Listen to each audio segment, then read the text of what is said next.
Here for you. We can relay those on to Bill. Again, 531-500-4686, U.S. Cellular, the official wireless provider of Husker Athletics. Well, Bill, it has been a roller coaster of emotions, I know, for you, for the teams, for our fan base for the last couple of weeks, with an announcement of a schedule and then 6 days later the postponement of the fall sports. What have your emotions been like for the last 3-4 weeks as you've gone through this whole thing? Well, Greg, it has been emotional because at the end of the day, I feel for these young student athletes. They want to compete. They've dreamt of competing. Their lives are upset and tumbling around, and they needed some answers. We did get some, not the ones that we wanted, but with the spring sports other than football, we know that, or the fall sports, that they're going to be playing in the spring, and we're working right now on a football model that hopefully we can implement after the first of the year. So still lots to do in that regard, but yeah, the emotion's been up and down and all around, and I think we'll come out of this stronger than we went into it, but it has been challenging, to say the least. Bill, because of the cancellation and obviously because of the giant train that football is financially for an athletic department, it has forced you to make some very difficult decisions. Take the audience through some of the decisions that you've made, and one of the things you did decide to do is not touch any of the current sports. So kind of weave through all that for us, would you?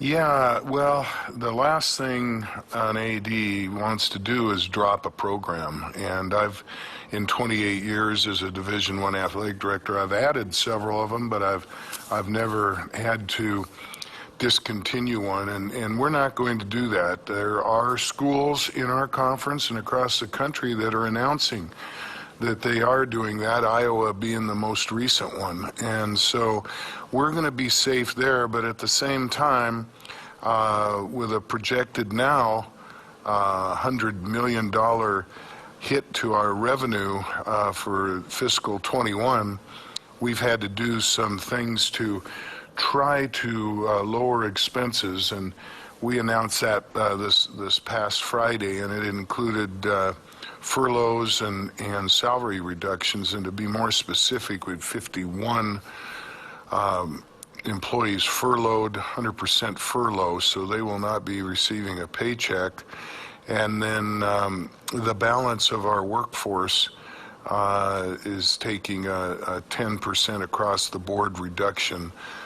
Both of these, Greg, I put in for a 4-month period, September 1st through the end of the year, in hopes that brighter days will be upon us as we go into 2021, and for morale reasons, that's what we're shooting for. Everybody to lock arms and head into this thing for 4 months, and let's work hard, pick up some slack with those 51 furloughs that other people are going to have to fill in, and then ideally and hopefully, and I'm keeping my fingers crossed, we can get back to some sort of normal after the first of the year.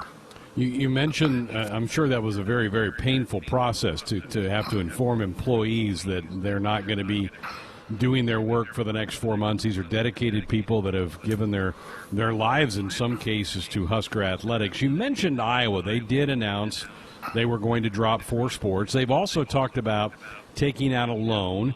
Is that something you're exploring? You've also mentioned you've had a rainy day fund that you may have to tap into.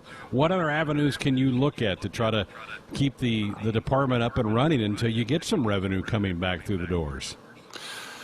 Yeah, well, thanks to our great fans, we have a very nice reserve, but we want to make sure that we're not going in and taking the whole thing, and so that's why these moves to lower our expense budget have taken place. we are not going to be in a situation where we have to take out a loan. There's be many in the Big Ten and again across the country that are going to have to look at that because they're not as fortunate as we are to have a reserve that we can dip into. Having said that, we can do that for about a year, and to the tune of several $1 million, but we still are going to have to, besides the employee situation with the furloughs and the salary reductions, we have discontinued training table, these kind of things. We've expanded on cuts that we implemented in June. If you recall, we had that conversation. There were 17 people in June whose positions were eliminated. Good people. So we didn't have to do that this time around, and hopefully we won't have to again or extend the furloughs and reductions. But we are not going to have to borrow money like many of our peers are going to have to do just to keep the doors open. You mentioned the training table. It is closed now. It closed on Monday. What kind of services are student athletes still allowed to get? How do you make sure that those athletes are still being fueled up?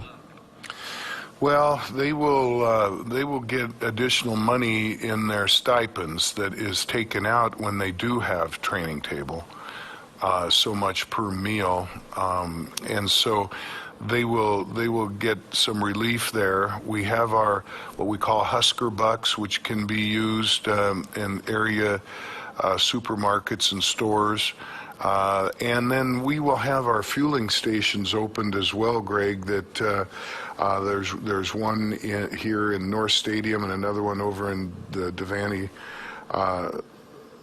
Sports Center over there that they will be able to access and to help in that regard. And then we're having some meetings to see if there is something else we can do to help nourish them. This is a good time for them to continue their education in regards to what to buy at a grocery store. You know, I have the saying, shop the walls and not the halls. Go around a supermarket where your protein and your dairy, cheeses, your vegetables and fruits and all that, stay away from the processed foods. We train them in that regard too through our nutrition area, but now that we don't have that very, very good food that we've been offering, and it is as good as there is in the country, we're going to have to depend on them to use good judgment in the things that they're buying at the supermarket.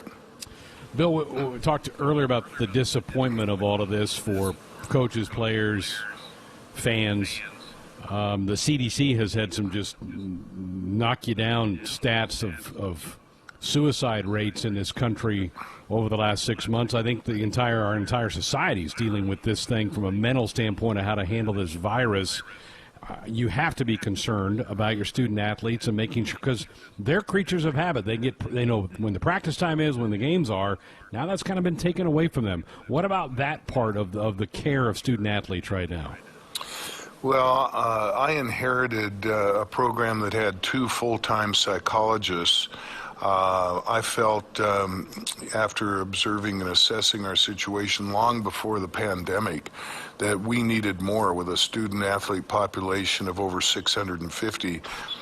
2 is just not going to do it, and especially during these modern times with social media and all the anxieties and depression and such. So we were ready to hire 2 more when the hiring freeze went on, but I was able through the Chancellor's office to go ahead and get a waiver for 2 more psychologists. So we have a total of 4 in the operation right now, which is going to be very helpful because there's confusion, there's frustration, there's depression, there's all kinds of emotions that these young people are going through. And again, you know, Greg, having been there myself, having 2 sons that are major college athletes, you dream your whole life of playing in front of big crowds and television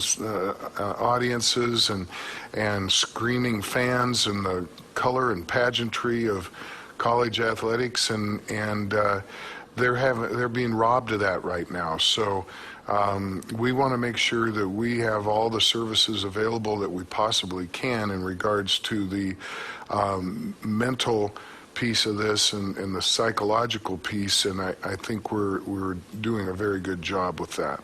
You've kind of had a double dose of this, Bill, and I think it's a good time to remind folks you do have a son currently playing college football out in the Pac-12. They've been shut down as well.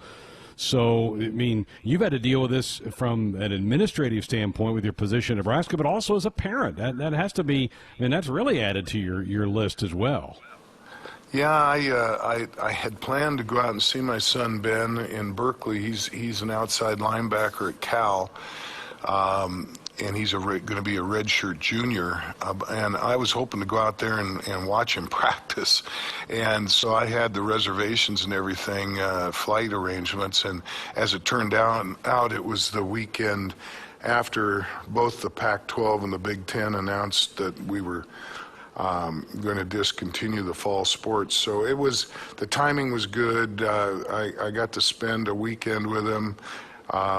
He needed his dad right then, and I wanted to be there for him. And he's doing well. He's got a studio apartment in Berkeley, and they're doing voluntary workouts and that kind of thing. So it was just real good to spend that time with him. And he may, Greg, and I know we may want to elaborate on that, have a chance to still have 2 seasons to play after this one, because he has already redshirted, but there's going to be eligibility, it's already been announced, and extra years of competition, etc. So even though it's disappointing for him, it looks like he'll be able to still have two seasons of college football. As Bill alluded to, we have a lot to talk about before the top of the hour. We still want to get your thoughts about all of this as well with the athletic director for the University of Nebraska. 531-500-4686 is the number to call or text if you want to get some thoughts to us. We can pass those along to Bill. Our Sports Nightly Hotline brought to you by the Woodhouse Auto Family, bringing you more choices in brands, locations, and service. Experience the difference. Purchase with confidence. This is Woodhouse. Back with more with Bill Moose next. Welcome back. It's our Athletic Director's Show for the month of August, brought to you by the Woodhouse Auto Family. Shop Woodhouse first. 18 brands, 18 locations, one team to help you get on the road faster. Woodhouse Auto Family. It's the official auto dealer of Nebraska Athletics. 531-500-4686, the number if you want to be a part of the program via a call or a text. Bill, let's talk about the team. What are they doing now? What's the plan for them in the coming weeks? What is Coach Frost going to do with these guys? Well, they went home for a bit and are back now in classes. Classes started in person yesterday, and the week before were done remotely. So they're back, and they are able to have access. Our coaches can have access to them 12 hours per week. In my opinion, that's not enough, but it's better than nothing. So they are back and organized. I believe Scott said that their first workout was to be today. So they are back at it, and really, again, as we mentioned in the first segment, they want to play some football. Our players want to play, our coaches want to coach, our fans want to watch, and so we will continue to make sure that they're in the best shape possible, and they are in great shape, and keep them focused to with their teammates and as much access to coaches as permissible. And hopefully we'll have a plan B for them within the next couple weeks or so. Bill, we've had this question a couple of times. I'll let you answer this. We've had people wondering, can you do your own kind of spring game here in the fall? Can you do an event like that since the season has been canceled, or is that out of the question? It's not out of the question, and it would have to be, I would think, and this is one of the first things I thought of, let's have our spring football in October. If we're going to have a season in January, it's just, we're going to have to wait and see if indeed we can have, and we're at a point to announce a scheduled season. So, I think that would be outstanding for all the various entities that I just talked about, players, coaches, and fans. But it's a little too soon to discuss that, because really we're just with them. The coaches are just with them for 12 hours a week. They would need full 20. Like the other conferences that aren't shut down are enjoying right now. And hopefully we can get that changed and make some progress here so people have some answers. Again, Greg, a lot of it's going to depend, I believe, with our presidents and chancellors as to testing protocol, the saliva tests, which are rumored to be ready within a month or 6 weeks, and also, just where this pandemic is going, and we will monitor that real close as well. Bill, you have been put on a committee by the Big Ten to try to study putting together a schedule either for the winter or the spring. That leads us into one of our text line comments. When can we expect to see a plan or a schedule for Big Ten football later this year? Well, we had that committee together today. It's being chaired by Barry Alvarez at Wisconsin, and it includes athletic directors and head coaches. So I thought we had a very productive meeting today, and we also had some conversations with general managers of the NFL teams, 3 or 4 of them, that talking about the player combines and all those things that when are we supposed to have those? Can they alter their schedules and things like that? And also a discussion starting as to when would be the best time to start a season after the first of the year. So there's still some debate on that. We're really just getting started. And it falls in line with other committees, a medical committee, and I think we're going at it in a lot better fashion, so that we can hopefully have conversations with the presidents and chancellors with a clear-cut plan that really addresses any concerns that they might have at that time. Bill, let's swing it back to the folks now. You'd already collected season ticket money back in the spring. That's when it's traditionally done, and you went through with all that. You, I know, have surveyed your season ticket holders and given them some options. Can you lay some of that out for us here tonight? Yeah, well, we were originally communicating with them as to whether they would attend home games in Memorial Stadium when we still felt we were going to be playing, and then we came back and with the questions of if the season is canceled or postponed, how would you want us to deal with the contributions and purchases of the tickets? And here again, the great fan base that we have, 20% of our fans said, hey, just keep our money. You need it. These are tough times. We want to help in that regard.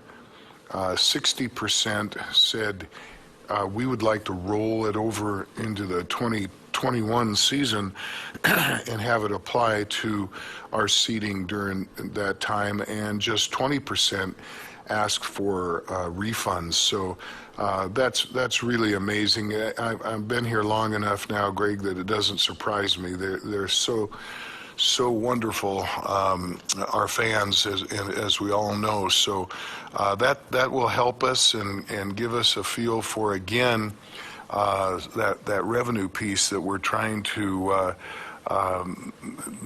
look at every corner of how we can improve that, and certainly being able to keep 20% of those dollars and only having to refund 20% is very, very helpful. Bill, kind of weaving that question with the one before, how important is it to you, and you sit on this committee to try to piece something together for the winter or the spring, how important is it to you to protect 2021 season so that you don't lose home game opportunities for 2 years in a row? Is that in the back of your mind or in the front of your mind right now?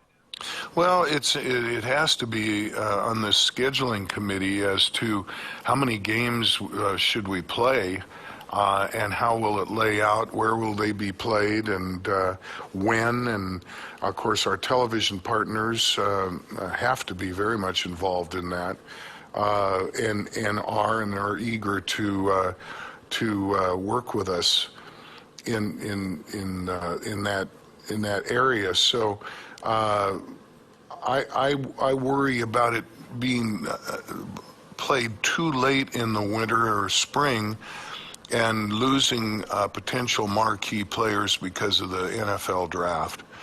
And the other thing is, if a season, no matter how long it is taxing on the body, and on the mind and emotionally, and they need to recover. And if you push too far forward into the spring, you're getting close to the fall season, which we're in hopes will be a normal situation. So injury is another piece of it, because in a typical situation, you have enough time between seasons for a knee to heal, or a hip, or ankles and shoulders. If that window is condensed, that's a concern to coaches and, of course, our medical people and players and their parents. So there are challenges there, and I think I can clearly say that a 12-game season is not going to occur. And remember that we condensed the fall model down to 10. So I think we'd probably be in the area of 7 or 8 games and in a championship game after that, but it's too early to say. Yeah. Bill Moose with us until the top of the hour, 531-500-4686. That is our Woodhouse Auto Family hotline number. Woodhouse Auto Family, bringing you more choices in brands, locations, and service. Experience the difference. Purchase with confidence. This is Woodhouse. Bill alluded to eligibility issues. We're going to get into that. We're also going to talk about how this virus has affected other sports on campus and what may be the outlook for those. We'll get into those topics and take some calls next. We're back here on Sports Night. It's our monthly sit down with the athletic director for the University of Nebraska, Bill Moose, brought to you by the Woodhouse Auto Family. Shop Woodhouse first. 18 brands, 18 locations, one team to help you get on the road faster. Woodhouse Auto Family. It's the official auto dealer of Nebraska athletics. You mentioned it earlier, the eligibility piece, which was approved by the Board of Governors from the NCAA last week, Bill, to allow all fall sports athletes to get an additional year of eligibility. Why I think that's the right thing to do. It may cause some headaches, I would think, from your standpoint, on roster sizes, on scholarship money. What challenges does that present coaches and athletic departments as you look down the road?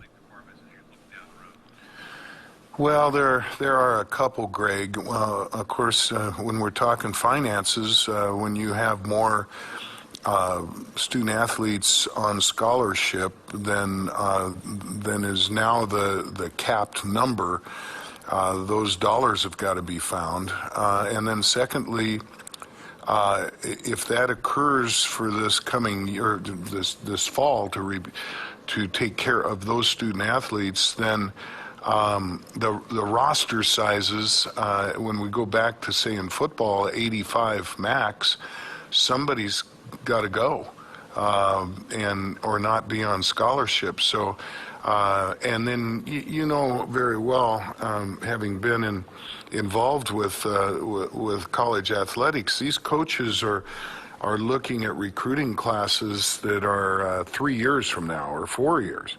and who are we going to need at what position, what kind of depth, and all of that. And all of a sudden, there are players who are not going to be leaving.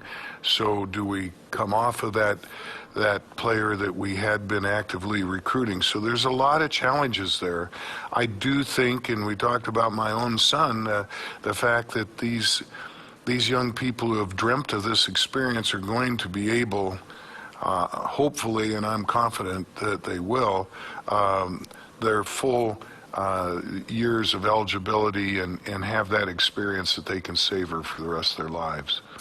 Bill Moose with us until the top of the hour, 531-546-86, the number if you want to be a part of the program. Let's go to the phones. We'll head up to Omaha. And Brian, good evening. Brian, welcome to our Athletic Director show for the month of August. Hey, Greg Sharp, and hey, Bill Moose, how you doing? Good, Brian. Thank you. Hello? Yes, sir. Are you there? Go ahead. Okay, sorry. I just had a question. So my thing is Bill Moose, what do you make of Kevin Wilson? And you don't have to answer this, but what do you make of Kevin Warren? What do you make of his son playing in the SEC? I mean, it's kind of like a double standard. I mean, they get to play. His son, it's okay for his son to play in the SEC, but it's not okay for our kids to play in the Big Ten. I have a real big problem with that, but I just want to listen to you. If you don't have to answer that, but thanks for taking my call. Well, yeah, you're welcome, Brian. And I've talked to the commissioner that we both have sons that are the same year in eligibility and such, but. I was hopeful that my son could play. You got to remember that Kevin did not make this decision. This was made by the presidents and chancellors, and still it may look a bit awkward. But I look at it this way: I've got one blood son that I wish was playing, and I got 150 other sons here that I wish were playing, and those in the end are who I'm responsible for, and it hurts me deeply that all of the ones I'm responsible for are not going to be able to do that. Brian, appreciate the call. Okay, we've talked football throughout this show so far. Let me ask you, let's just go through another sport or two here, Bill. Volleyball obviously affected by this as well for the fall. Your women's soccer program has been affected by this as well. What's your long-range hope for them? You think they can get a spring season in? What are some of the talks around those two sports? Yeah, I do. I feel that moving those sports to the spring is not that harmful. And if you talk to John Cook with our volleyball program, he wished the season was in the spring just every year normally. So he'll have them ready to play, and this is a national championship caliber team he has. So I think that the fact that the NC2A has moved those championships to the spring is a great decision. I think it really helps us, and I'm confident as we sit here without saying for sure that Omaha will host that Final Four. And hopefully we're in it and get to enjoy the great Nebraska fans, much like we did when it was in Kansas City not long ago. It'd make a big difference. So soccer, I think we got a chance to be really, really good in women's soccer. And I think that should hopefully give us enough time. It'll be tough on event management and some of those people who were affected by these furloughs. If there's no events this fall, we really didn't need their good work. But when they do come back, we're going to need them more than ever because the workload's going to be more. So hopefully by the time we get there, we're in good shape. Okay, the next big sport that really creates revenue is men's basketball, women's basketball as well, and There hasn't been a lot talked about those sports yet, Bill. They're going to have to be because we're fast approaching when they would be starting their workouts and build up for the upcoming season. What update do you have on the basketball seasons on the horizon? Well, they are working out, Greg, as we speak. I went and took in a little bit of men's practice the other day, though there has been no decision as to when that season would start, it could very well have to begin after the first of the year as well. But that has not been determined in the Big Ten, so we'll see where that goes. Of course, playing indoors creates again, challenges with social distancing and all those kind of things. But just like football, those young men and women want to play, and the coaches want to coach, and our fans want to watch. So hopefully it'll be as traditional as possible, but it won't be exactly like it has been in years past. Okay, Bill, kind of going back to the football thing, you've got 3 power conferences that are still playing, 2 that aren't, Big Ten, Pac-12. We have a question on the text line. Do you think this points out the need for a college football commissioner? I saw that mentioned in some of the things I read this morning. I think Nick Saban is talking about that, and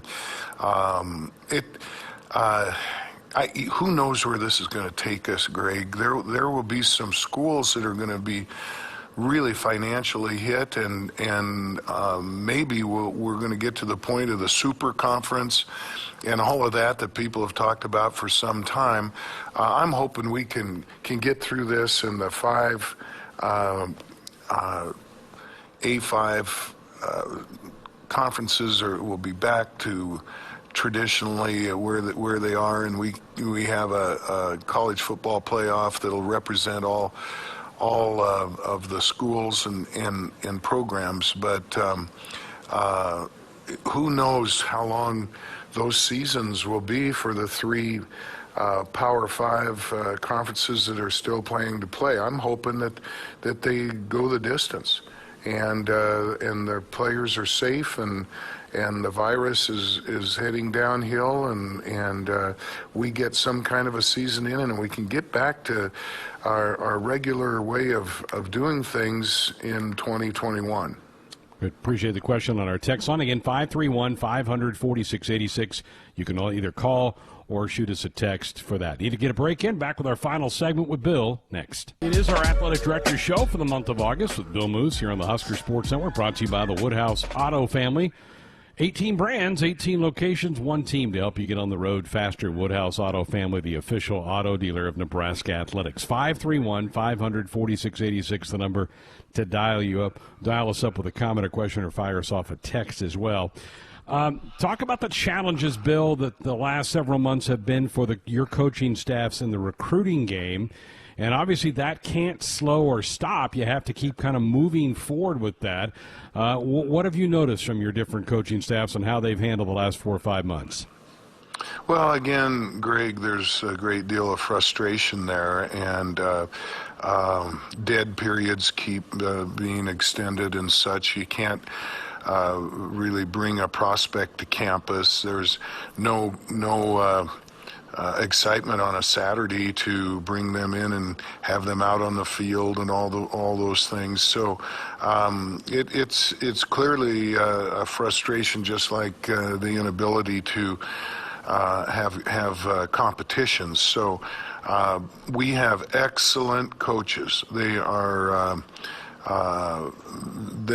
hard workers. They're great mentors. They're on top of it in regards to academics. They follow the rules, but they're competitors, and that's why they have these jobs here, and they want to get the very best talent. They want to compete in the recruiting world so that we can compete in the competitive part of their jobs as well. So we're doing everything we can within the confines of what we're permitted to do, and we continue, I know, to see that we're getting commitments in a variety of sports.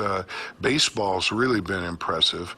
But we've got some good football talent that is committed to us. We just want to make sure we can hang on to them all and fill in some of these gaps that we're looking for. So I feel good about what we have to offer, just as I always have, and how our coaches are going about it again in these challenging times. I'm going to use a Wall Street analogy on you. They always say the best time to buy is when the market goes down. Can you use this downtime maybe to close gaps with some of your programs or leapfrog other programs if you work hard and do it right? Yeah, we certainly can, and there's no rest for those of us that want to be successful, and we're using this time to explore new areas, new things, new opportunities. There's been the old adage that don't let a crisis go to waste. Use it to maybe do some trimming in some areas and look at our workforce. Maybe we need more people in one area and less in another. These are all things that can be done during this time because we're not preparing to compete throughout the week. So that's been the charge to my folks, and I think they're doing a very good job in that regard. Yeah, I think they'll heed that challenge and take advantage of this time to get better as a program and as staffs. Well, I want to leave this with Bill, with you, with a message to the fans who I know are hanging with you. You talked about the numbers of people who just said keep the money. I know you guys need it. 60% rolled it over to next year's things. I know you appreciate them. You want them to hang with you, but I just wanted to give you a chance here in the last minute or so of our program, just a final message from you to the fans. Well, to all the fans that are listening, and there's a lot of them, and I find that amazing in itself. But you are incredible.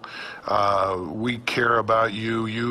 You are the lifeblood of what we're doing, and it's because of you that we're taking a little pause here and a little time out, but we're not going into the tank. And the resources that we have available and the good leadership we have on this campus and throughout our system is helping. But we're going to get back into Memorial Stadium one way or another, and we're going to keep our sellout streak going. And thank you. I speak for all of our coaches and all of our staff when we say thank you for being literally the best fans in college athletics.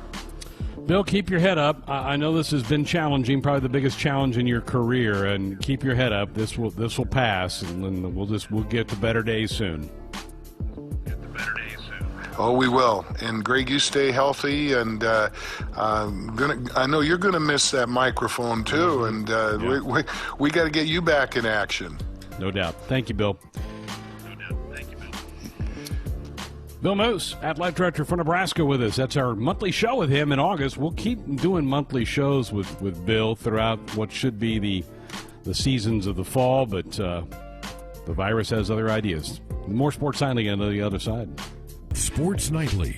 First, tonight's sports headlines. Good evening, I'm Tim Curran. Leading off with some NBA news, Giannis Antetokounmpo of the Milwaukee Bucks has been named the 2019-20 Defensive Player of the Year, easily beating out the Lakers' Anthony Davis and Rudy Gobert of the Utah Jazz. Antetokounmpo averaged about 30 points per game, 13.6 rebounds, while also averaging 1 steal and 1 block through 63 regular season games this season. In NBA playoffs action at the half, it's the Jazz leading the Nuggets 63-54. In Game 5 of that series, Utah leads it 3-1. Then coming up at 8 o'clock, big game tonight between the Mavericks and the Clippers. That series is tied up at 2. Moving on to Major League Baseball, got some games in progress right now. Marlins leading the Mets 4-0 in the bottom of the 5th, the first game of their doubleheader. And a rain delay right now. It's the Phillies and Nationals. Philadelphia is leading that one 4-1 before that game got put on pause in the 6th due to weather. Blue Jays lead the Red Sox right now 4-3 in the bottom of the 4th. In the bottom of the 5th, it's the Rays with the lead over the Orioles 3-2 the score in favor of Tampa Bay. Other scores in progress. Angels right now leading the Astros 4-0 in the bottom of the 2nd. That's game 2 of their doubleheader. Also in the top of the 3rd, Twins leading the Indians 2-1. And the Tigers lead the Cubs 2-0 in the bottom of the 2nd. And in the NHL playoffs, right now, score tied up between the Bruins and the Lightning 1-1. It's Game 2. Boston leads that series 1-0. Also coming up here at 8:45, the Canucks taking on the Golden Knights Vegas up in that series 1-0. Live inside the Husker Sports Network studios, Adam Curran. And now, the Husker Athletic Director Show with Bill Moose, presented by the Woodhouse Auto Family. Woodhouse Auto Family. Shop Woodhouse first. 18 brands, 18 locations, one team to help you get on the road faster. Woodhouse Auto Family, the official auto dealer of Nebraska Athletics. And now, here's your host, Greg Sharp. And welcome, Sports Nightly here on a Tuesday night. Thanks again to Bill Moose for spending the last hour with us.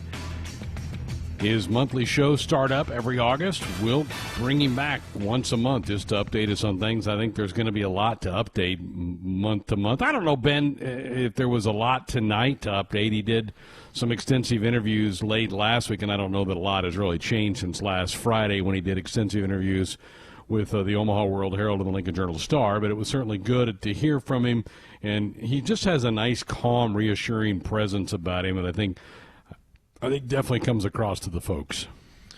Yeah, certainly. And I think there came a point where we were waiting for some news for so long that there was a lot that started to trickle out. I think, we've already reached the apex of that and starting to come down to where there's really not much new to report. I mean, I think the only thing now is we'll just kind of wait for some fallout from the financial difficulties put on the athletic department. But yeah, I mean, I think, it's always calming hearing him speak. And I think I've never got the feeling that he's panicked, that he's in over his head, that, this is anything is an insurmountable task, which is a good thing. I mean, I think if you have leaders that, appear all over the place, contradict themselves when they do talk to reporters, or even worse, like we've seen with the Big Ten commissioner, just not say anything ever and just not have any idea or direction on where we're at. We couldn't be more transparent with everything that's happened from the University of Nebraska's standpoint and how they feel about things, how they're going to handle these things, how they're going to move forward with these things, and steps taken to kind of rectify the situation that they're in, which I think a lot of people really appreciate. I don't know that, even before Bill Moose, that we've had that transparency with the athletic department where we didn't really know what was going on, and it was rare to hear the athletic director speak. So that's such a breath of fresh air to have somebody that keeps us all in the loop, keeps us abreast of what's going on, and always seems to have everything under control in a situation where it'd be really easy to have things go out of control. Ben, he is on this committee to try to put together some kind of winter/spring schedule for college football for the Big Ten. He did say they've met once, had some good ideas exchanged, but I don't think they're close to coming up with a plan yet. I think in their minds, mid-September might be a little early, but I think you have to have something kind of figured out. Maybe by a month from now, late September, I think you have to have some kind of idea, don't you? What you want to try to do if you're going to play some games after the first of the year? Yeah, I think so. I mean, it's almost like you're rewinding the clock a few months in preparation for the fall. Like, it wasn't that long ago that we're saying, oh, there's plenty of time before college football starts. There's plenty of time to get that figured out. That's kind of like where we're at maybe right now, is you've got some time, but you're starting to feel a little pressed, being that we're almost in the month of September now. You got to start putting these plans together, release the schedules, get teams prepared, and let the strength coaches put together plans and let teams slowly get ramped back up and ready to go for what's going to be an odd, bizarre season. But I think that's got to kind of be the next thing is we need more details. We need more, solid start dates and that type of thing. So, the plans can be put in place because, as of right now, coaches are still telling their players, we don't know when you're going to play again. So that's until that question is answered. It's, it's kind of tricky right now to be, in charge of all those student athletes. I did get the feeling, Ben, that he and maybe the Big Ten is going to really push to allow their coaches more time here in the fall with their teams, particularly since the other 3 Power Fives are playing, and they're getting the full 20 hours a week to be with their people. He made the comment, and I won't get the quote exactly right, about, well, we'd like to have some kind of spring practice here in the fall, which to do that we would need the 20 hours a week, not 12, which is what they've been mandated to do now. And also in light, hardly anybody got any spring practice last March because of the COVID hit, and shut places like Nebraska down after 2 workouts. Some had 4 or 5, and some didn't get any. So I felt like there's going to be a push coming from the Big Ten and the Pac-12 and saying, all right, if these other leagues are playing, you got to loosen it up a little bit so that we can get on the field some with our team and do some things right now, and not just do some workouts in the weight room and we can sit in the meeting room and talk about things. I felt like there was there's going to be a push. That was my feeling for hearing his comments last hour. Yeah, I hope so too. I mean, I think that, this is a really weird time to have everybody be on different pages. Even today, I think there's still some movement in the American Athletic Conference where they move some sports to the spring. They're still planning on playing football. I think you're still going to have a little bit of a moving target, but I think that flexibility is going to be needed. You've already seen the NCAA kind of cast a net over everybody's eligibility status moving forward, whether teams are playing or not. So I think that circumstance certainly benefits the teams that are playing in the fall. My point being, there might be some things that, other conferences or teams in other parts of the country see as unfair, that the Big Ten maybe get more practice time because they're the ones that chose to sit out. Well, that may benefit us, but you've had the benefit of getting a year back of eligibility. So I think there's got to be some give and take on what's allowed and what isn't allowed, and implementing rules. If we're going to start casting a net over everybody and include everybody, there's got to be some leniency. Otherwise, things are going to get off the teeter-totter rather quickly. Yeah. All right.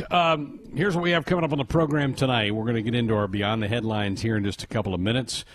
Tim and Mick going to be kind of throwing things at us here in the next segment. Then in hour number 3, Top 10 Tuesday headed your way. We came up with this one. We created this one on the air last night. We're going to go with top 10 current sports nicknames off of Donovan Mitchell, the shooting guard for the Utah Jazz, who they're, by the way, rolling the Nuggets tonight, about ready to close out that series. He's been fantastic in the playoffs. He goes by Spider-Man. So we thought we'd have some fun with that. That'll be in hour number 3. And another Conversation with the Cooks is ready to hit your podcast file. We'll play a little snippet of that coming up in hour number 3. And if you have some thoughts about what Bill had to say in our last hour, 531-500-4686, that is our Woodhouse Auto Family Sports Sunday hotline, brought to you by the Woodhouse Auto Family, bringing you more choices in brands, locations, and service. Experience the difference. Purchase with confidence. This is Woodhouse. Or you can also fire us a text at that very same number on our U.S. Cellular text line. U.S. Cellular, the official wireless provider of Husker Athletics. We're back with Beyond the Headlines next. It's one small step for man, one giant leap for mankind. 5 seconds left in the game. Do you believe in miracles? Yes! And that's the way it is. Good night. Beyond the Headlines. Okay. Take it away, boys. I was expecting a more enthusiastic reaction for that open I just put together, but okay, I'll just take that in stride. Oh, thank you. Now we are ready.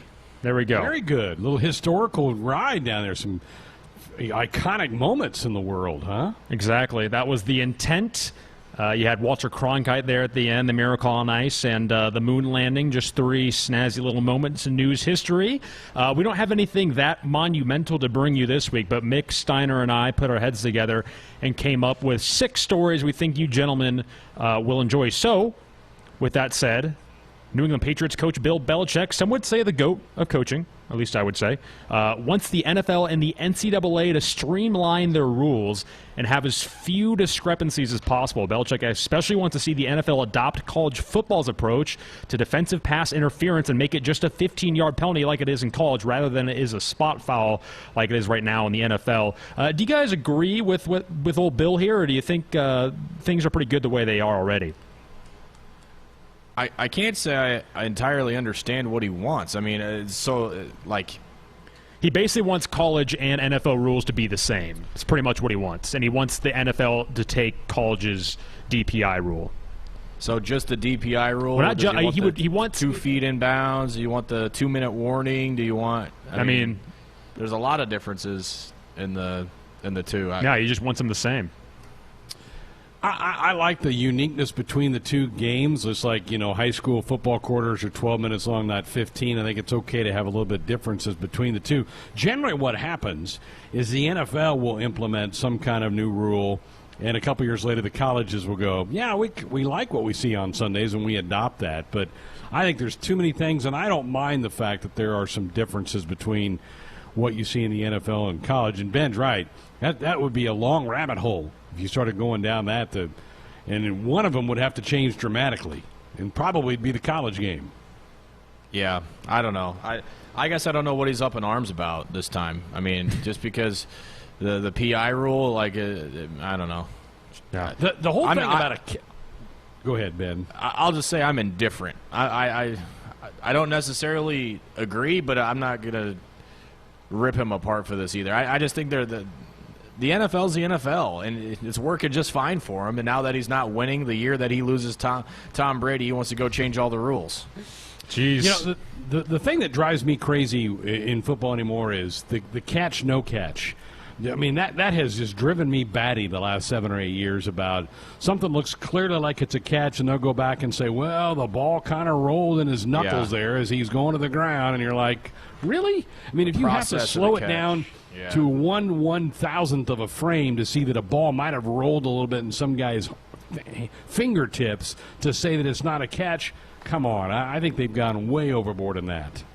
Yeah, it's really not that hard to identify when someone catches a ball or not, and we made it so complicated. Right. Yeah.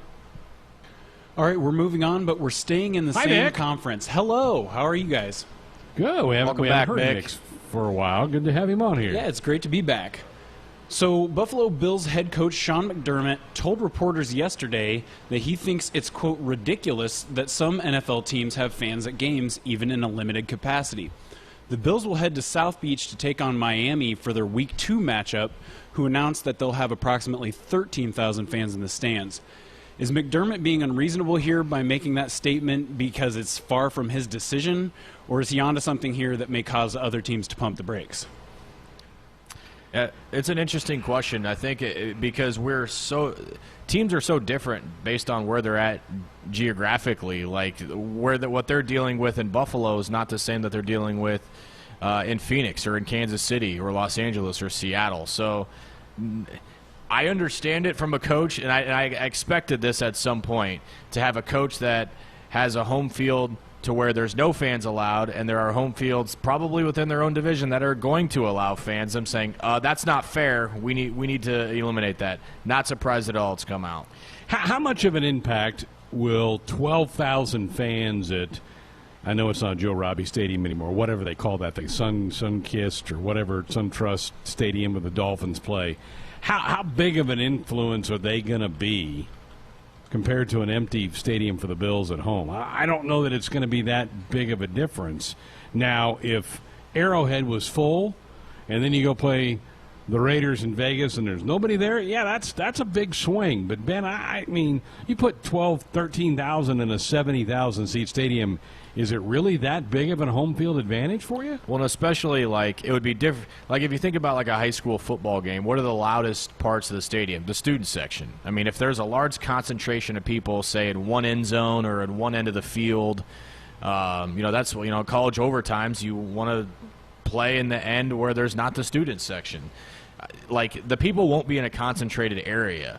So right. It's not like they're packing all 17,000 in one end zone or one where it makes it difficult to play in that one end. People are going to be spread out all over the stadium. So, Yeah, I'm with you. I don't think it's going to almost a little bit like the Big House, Greg, where that place fits a lot of people, but just the way that the stadium's built, it fans out. It doesn't contain a lot of noise. Right.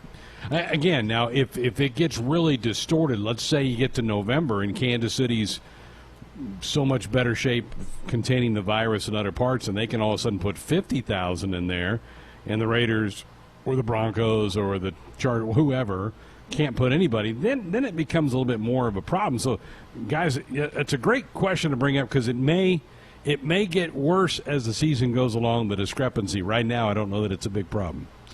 All right, moving on here to Major League Baseball. This someone kind of raised my eyebrows. I don't really have an associated question for it, more just kind of remarking at how incredible this is. A better won $200,000 last week on a Padres game, and he's got Manny Machado to thank for it. The better took the over on a 7.5 run total between the game and the Padres and the Rangers, but things weren't really looking good for him considering that the game was only 2-1 in the top of the ninth. Miraculously, though, the Rangers tied things up, sending the game into extras. Then in the bottom of the 10th, they had the bases juiced for Machado. All he needed was a single to tie it up or a double to walk it off, but Machado did one better, smashing a grand slam and making that man pretty happy. That game was back on August 20th. Yeah, guys, dancing with the devil right there with that better, but I think I probably would have flipped that game off if I saw it was only 2-1 in the ninth. Good for him. Think about how many times the house wins on a last-second dunk by somebody or just a worthless touchdown in a football game and a better takes it in the shorts. Good for that guy. I'm glad it turned out for him, not the house. Good for him. Man, I'm imagining if that was me, what that must be like, because you better believe all those scenarios are running through your head when you're betting on overs and unders, right? The seventh inning, one-run game, you're praying for extra innings, and then the extra innings happen, and then the new rule would be something that popped into my head. Okay, well, I might at least get one an inning because I've got a guy on second base and nobody else. You work through all those scenarios when you got financial impact on the line, and so yeah, good for that guy. And man, he bet on the right team because the Padres were hot in terms of bats and offense, and they came through for him. This is a good chance for me to interject here, and I want everybody's thoughts on this because that game you talked about, Tim, went 10 innings, right? It went into extra innings. So there's the new rule coming into play, runner at second base. Now you guys have watched, everybody's played about 30 games. What do you think? Do you like this thing? I mean, personally, I don't hate it, but there is a gimmicky aspect to it. And so in the playoffs, would I want to see that necessarily? I don't think so. But in the regular season, I actually don't mind it because it does move games along. I mean, when you get in the 17th inning, you got position guys on the mound. That's when you really start to have things drag out. So I don't hate it, but it is definitely a gimmick. You can't really get over that. I haven't minded it as much as I thought I would. Being that I thought that was pretty drastic, dramatic, severe. Just didn't think that was something that would be something I would enjoy. But this season's so messed up as it is. Like, I'm cool with it this year just because it's, teams are having to play so many games in a short amount of time. I had to endure my life without baseball for so long. If you want to throw a runner at second base, so be it. I mean, this year is already bizarre anyway. Is it something I would want in a regular 162? Probably not, but I would, if it did get put into place, I don't know that I'd sit there and cry about it. Mick, how about you?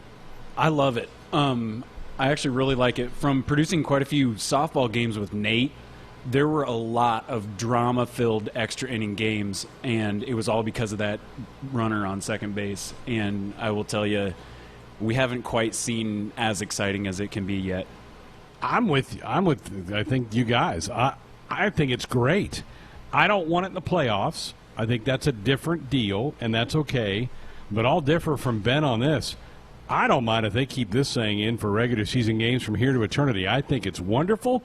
I think if you're a fan of the game and it's getting at 10:30 at night, and you'll stay if you know that's going to happen, where you may go, I got to work tomorrow, let's get out of here. But you're going to stay for the 10th and maybe the 11th innings. Somebody's probably going to score. I think it's really been added a nice little flair to baseball.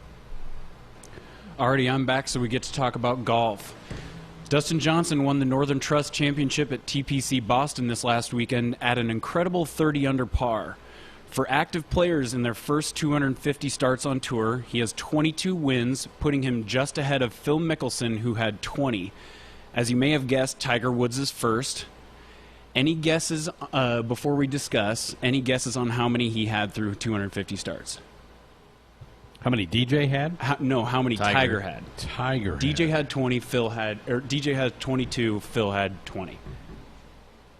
And I would guess he's probably north of 30 somewhere. I'll say like 36. I'm going to go even a little higher. I'm going to put it in the 40s. I'm going to say 42.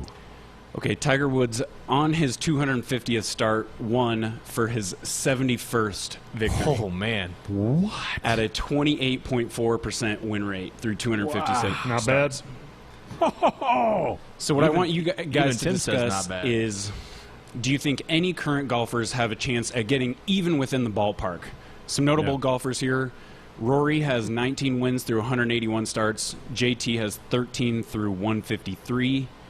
And then Bryson has 6 through 108.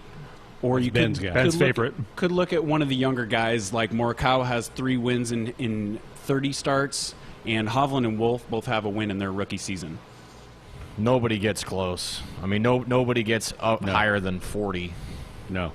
I don't think anybody in that group gets past 30, but there's too many good players, for one. It's hard to win, and so what DJ's done is remarkable. Nobody's going to touch that Tiger number. Man, I had no clue he'd had 70-some by that many starts, because he's, at 82 now?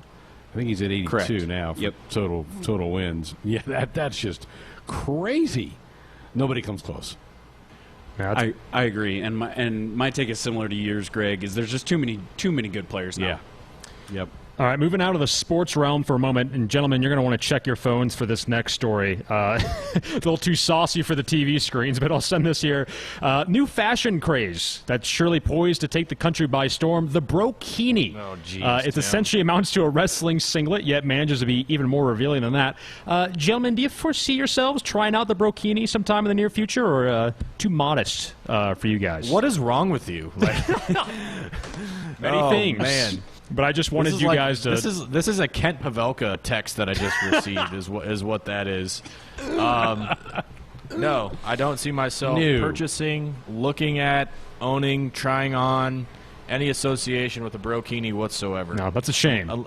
Unless you happen to show up to work in one sometime, and I think I might be all off guard. Might break a company rule or two if I showed up in a brokini. I don't know that I can wipe that image out of my head for a while now. It's like that movie Borat and the little swimsuit thing that guy wore. Yep. For those that are trying to imagine what Tim just sent to our phones, imagine if our wives saw that on our phones, Greg. What type of questions they would have for us? I just ordered one off Amazon. Just say it's related to work, and I'm sure they'll understand. I'm sure they'll take it in stride. Wow, this went into the ditch on this question right here. Yeah. Well, it's not about to get any better with the one Mick's got lined up for you guys, so I'll let him take it away. All right, fellas. A Krispy Kreme employee made headlines yesterday for running a donut through their glazed waterfall 25 times. It created what can only be described as a hideous monstrosity. That said, would you guys try it? No, 25 times. Yeah. So basically, there's how pictures thick of was it, that thing? but it's basically just a giant ball of glaze at a certain point. Just go eat a bag of sugar. Yeah, I mean, I was gonna say at what spin around that machine is there even a point? Like, you know what I mean? Like, once it's covered and like completely full, like. Well, I will say, you've done it. You've accomplished it. It would be hard to fit into your brokini if you eat one too many of those. You had to go back to there, didn't you? I did, yeah. I just wanted to pull it back, guys. Just making sure we're keeping our eyes on the prize. I don't know that I would eat that. I'm going to say I wouldn't even try it with 2 times through. I think that Krispy Kreme's got it figured out. They got the right amount. 8 seconds in the microwave, and it's perfect. It's hard not to steer into a Krispy Kreme when that light's on. You know they're just out of the oven. Krispy Kreme's one of those things where, like, when you smell it, you're like, I want to eat 74 of those things. And then after, like, 6, you're like, I'm never eating one of those again. Right. Ever. Yeah. Spot on. All right, that's all we got. Man, I do not share that image of that brokini with anybody. That thing is. Yep, we can put that away. Good. Put that away, Tim. We'll do. Good stuff, boys. Phone lines are open. Good to have Mick back. 531-500-4686. 531-500-4686. You want to shoot us a call or a text. We'll get into some more topics next. 4686, that's the number if you want to be a part of the program here tonight via call or a text. Greg Sharp, Ben McLaughlin with you. Want to give a shout-out to a good friend of the program, Kevin Kugler, UNL graduate, who it's been announced is going to be a permanent Fox play-by-play guy for the NFL. He slides into the Tom Brenneman spot. Tom Brenneman, who's been with Fox and has done Cincinnati Reds baseball for a long time. His job with the Reds is in peril. He made a homophobic slur that got on the air a few weeks ago. Fox immediately parted ways with him, and his job status with the Reds is certainly up in the air. And Kevin Kugler is going to take over that spot. He'll be a permanent part of their NFL coverage on Sundays. He'll have one of the game crews. That is really cool. So happy for Kevin. Well-deserved honor for him. Yeah, I'm not sure there's anybody in the business that works harder than Kevin Kugler. He is all over the place. I know that this kind of hiatus away from sports and cancellations has been hard on all of us, but Kevin was a guy that was flying all over the place and probably spent more time on airplanes and in hotel rooms than he does with his own family. He's truly one of a kind when it comes to this business. So I know he's been doing plenty of games on radio for Westwood One in the National Football League, but to get that gig for Fox National TV is just awesome, well deserved, and everybody around here is pulling for him and supports him. So that's great. That's fantastic. A lot of people probably starting to get ready for their fantasy football drafts in the coming weeks. We're just a little over 2 weeks from the start of the National Football League from going. Ben, I saw a story on CBS Sports today about how the Raiders seem to be delighted right now with their quarterback, Derek Carr, which is kind of a 180 from when John Gruden and Mike Mayock took over that job. Mayock, the GM, Gruden, the head coach, when they were kind of going, we probably need to go find a quarterback. But now they're both singing his praises, said that he has taken over this football team, organized workouts during the COVID layoff, and that they feel like he's really become kind of the face of their franchise. You buying that, or is that just preseason hype?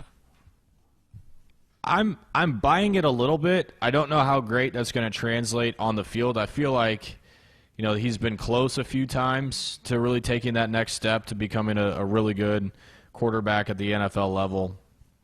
But I mean, to kind of build off that, I believe it was less than a month ago where he basically came out and said publicly that he's tired of being disrespected, tired of his name getting spat on, and not talked about as one of the greats in the NFL today, and not talking about Derek Carr enough with the Patrick Mahomeses and the Lamar Jacksons. So he clearly thinks pretty highly of himself. I remember watching the Raiders Hard Knocks last year, and he was obviously a big point of emphasis on that, but he to me was no different than any other quarterback that I've watched in Hard Knocks. I mean, even guys like Jameis Winston was that way with the Bucs, and every season, Jared Goff, obviously, he was a rookie that year that they had the Rams, and Tyrod Taylor with the Browns with Johnny Manziel. There hasn't been a quarterback on there that hasn't shown that leadership, hasn't shown that organization. So, I mean, I kind of feel like it would be the opposite. Like, that should be expected of a quarterback, and if the concern is if he's not doing that, if he hasn't been doing that, like if this is a new thing for the Raiders, then I would be worried. I know it's not a new thing because I watched the way that Derek Carr handled himself, but it's interesting. Like the Raiders and the Chargers, like to me, their whole philosophy as franchises seem to have changed once Patrick Mahomes came into the league and started ripping those teams apart. I mean, you're really starting to see teams – it's a copycat league, and you're really starting to see teams copycat what the Kansas City Chiefs are doing, specifically in their own division. I know Denver and Bronco fans are tired of having the Chiefs beat them down every time that they play them. The Chiefs haven't lost the Broncos in forever. But, for the Raiders to go draft – Henry Ruggs with their first pick, and the Broncos to want to go load up on playmakers and and bring in KJ Hamler from Penn State, and draft CD Lamb from the Oklahoma Sooners. It's like, to me, it's not. The difference is the quarterback, right? I mean, the Chiefs have Patrick Mahomes. You can't just go start grabbing fast guys and putting them on the field and expecting things to be different. So I guess the bottom line is, back to your point on Carr, I'm interested to see how the Raiders approach this year offensively, given the year that Josh Jacobs had last year and the year that Darren Waller had last year. I don't know what it's going to look like. I wouldn't put probably Derek Carr in my top 20 today if I were to list out and rank the quarterbacks. I think he's probably between 20 and 25, somewhere in that range. Yeah, I'm with you. The Raiders did upgrade their team. They had a very good draft, and I think they can be a playoff team this year. I think they're going to be clearly the second-best team in the AFC West behind the Chiefs. Andy Reid's record as the Chiefs head coach against the division, it's ridiculous. It is something like 22-3. Is something like that. It's just off the charts how good it is against. He has dominated the Broncos, the Chargers, and the Raiders since taking over in Kansas City. But I think the Raiders are going to be formidable. I really think they could be a playoff team in a few months. They're going to be intriguing to me to watch. The other story in the NFL has got a lot of headlines in the last couple of days, Earl Thomas. The Ravens have parted ways with him. The flamboyant safety who made his mark with that terrific Seattle secondary for all the years is on the free agent market. There's been some talk even from our buddy Ian Rappaport that maybe Dallas was dipping their toe into seeing maybe whether to take Earl Thomas. There's no debating, Ben, his talent on the field, but he comes with baggage. He comes with a lot around him that can be disruptive in a locker room. And somebody, I think, will swoop him up because he's still a really good football player, but you're going to have to deal with the consequences of having a big personality like that in your locker room. Well, that, and I think the price tag is going to be pretty hefty, too. Wasn't he the one? I'm trying to think. Was he the one that flipped off his bench when he was on the cart? Was that 2 years ago? Sounds right. They were playing. Yeah. I think they were playing the Cardinals, and he got hurt and was getting carted off and just gave everybody the bird on his way out. I think it was Earl Thomas, the one that did that. But, yeah, I mean, in the Ravens, it was clear that after that fight happened that was going to that they were going to let him go. I mean, they basically said, we've got a good thing going in our locker room. We've got a lot of good young talent. This is not. I know you're a great player, but this is not something that we're going to deal with right now on the heels of a great season, a playoff run. So, yeah, you're gone. Not overly shocked on that one.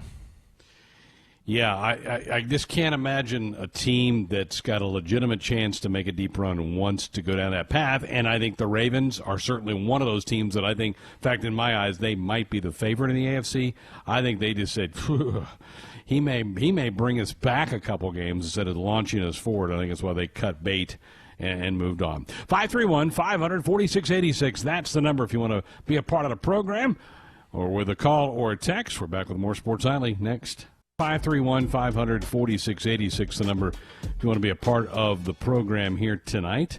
Let's head to the phones. Let's go to Omaha and John. Good evening, John. Welcome to Sports Nightly. Hey, Brother Greg. How you doing? Good, thank you. Good. So, okay, just real quick, I'm a Broncos fan. I hate the Raiders more than anything in life. I hate them more than the Hawkeyes. I hate them more than the Colorado Buffaloes. It's pretty serious how much I hate them. But I want to defend Derek Carr a little bit. I mean, yeah, he has a 72% completion rating, which is okay, but he is one of the more consistent quarterbacks the Raiders have had in a while. And I've been to Jokeland before for a game. It's horrible. They boo him. They hate him. Yet they don't know anything about the X's and O's of football. And I think they don't deserve him, honestly. I mean, yeah, maybe he's a little full of himself, but hey, maybe it's just confidence. That's just how I feel about Derek Carr. I give him a little bit of credit. And as long as the Raiders don't win the division, I'm happy. Even if it's the Chiefs, if it's the Chargers, hopefully it's the Broncos. But as long as it's not the Raiders, I'm happy. Thank you. Thanks, John. Appreciate the call. Yeah, Carr's just an interesting study. You look at the different areas that make a good quarterback, and I don't know that he's necessarily been allowed to flourish, like like he could have in another system, you know, like, or, you know, and the other thing too that he's had to deal with is just change, you know, the change in the inconsistencies of coaching. You know, he's had an offensive coordinator after offensive coordinator, and hey, they got him some weapons now. So you look at what they had, and you know, they thought they had a good thing going last year in the offseason when they brought in Antonio Brown, and you know, they got rid of Amari Cooper. They bring in Antonio Brown. They signed Tyrell Williams, which at the time I thought was a good sign. And they, you know, he just couldn't stay healthy. They draft Josh Jacobs in the first round. I thought they did a good job of bringing in the parts. Darren Waller had a breakout season last year. So I think they've got some parts, and they're starting to bring in some weapons around him, which will definitely help. Yeah, so I don't know. I'm interested to see how he performs this year. I'd have to go back and dig through my notes, but I had them as one of the better draft classes in the April draft. They really did, I think, upgrade themselves. And like I said, I think they're a playoff football team. And he's adequate. I don't know that he's much more than adequate, but he's adequate. I mean, Andy Dalton, adequate quarterback, kept getting the Bengals to the playoffs, but then that's all the further they would go. Alex Smith, good quarterback, could get teams to the playoffs, but couldn't go any further than that. I kind of put Carr in that same kind of batch of players moving forward. Really good game going on in the NBA, an elimination game for the Nuggets. They do lead the Jazz by one, just inside of 5 minutes to go. No Damian Lillard tonight in an elimination game for Portland, so that series will be over here in about 2.5 hours, right? There's no way they win without him. No. Yeah, that thing's all but over with. Yeah, and you could sense them started falling apart after game 2, really. I mean, I don't know. It's over for them, and I think similar to the Eastern Conference, they kind of got their attention a little bit, and then Portland's hot streak kind of ran out. Actually, they play tomorrow night, so they won't be eliminated tonight. It'll be tomorrow. The late game tonight is the Clippers and the Mavericks. That's a pretty good series, 2 games apiece. So the Jazz trying to finish off the Nuggets, and Nuggets trying to hang around and get that thing to a game 6. We should have a final on that, maybe in our next sports ticker coming up on the other side. Giannis named the Defensive Player of the Year, becomes the 5th guy in NBA history to be an MVP and a Defensive Player of the Year. He edged out the Brow who, by the way, there's a little tip for maybe my list later on. But Giannis, the Greek Freak, maybe another one on my list, wins Player of the Year, Defensive Player of the Year. Pretty complete guy, isn't he? Yeah, he is. I saw a tweet the other day of his kind of body progression from when he was drafted to he is right now. Doesn't even look like the same human being. I mean, just an absolute – there's a reason why there's Freak in his nickname, because it's exactly what he is. That man is a freak. Yeah. NBA playoffs have been interesting, no doubt, with some of these series that went quick, and you still have some that are still moving right along, including that Jazz-Nuggets series. It's coming down the stretch down in the bubble in Orlando, which has worked really well for them. Didn't get into this really much with Bill Moose. I did ask him about what his thoughts were for college basketball in the coming months. He thinks it's going to happen. He says it's not probably going to look normal, and that and at least in his comment, was probably starting after the first of the year for college hoops. There's been some talk that the Big Ten might try to bubble that sport a little bit. I think there's a lot of interesting twists and turns ahead for college hoops as we get closer to that season coming up. All right, another hour in the books here on Sports Nightly. If I can get that picture out of my mind that Tim put up to Ben and I earlier, I needed a little recovery time here to get that washed away. We'll have our top 10 list and a little snippet of our conversation with the Cooks, the new podcast about to drop. We'll do all that coming up on the other side.